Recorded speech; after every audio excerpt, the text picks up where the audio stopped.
It was a long road. It took me 8 years before I was actually published. I started writing when I finished grad school. I'm really goal-oriented, and I found myself, after finishing school, not knowing what I was supposed to be doing with myself after that point.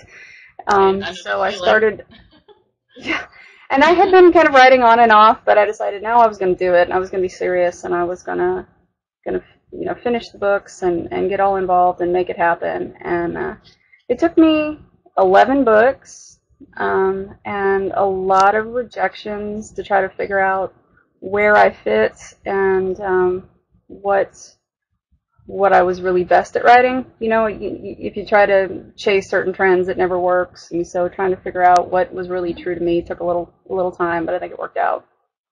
In 2005, I had a couple of my closest friends from my RWA local chapter, and we decided that we wanted to start a blog. None of us were published, and we wanted to start something that would get us a little visibility, get us chatting with the writing community, offering information to other unpublished writers, and we ran that pretty intensively for about 7 years, and now we're all published, and we haven't quite had enough time to keep it going, but it was a huge part of our life for several years.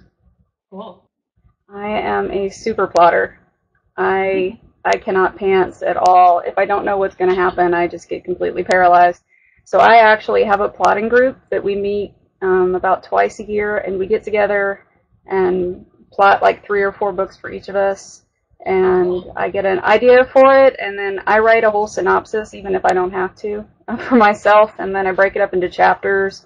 I know exactly what happens at all times. I may not know, where this revelation is going to happen or what they're doing, but I always know the progression of the story and what's going to, the major plot points and where they're going to end up with their conflict and everything. Super plotter.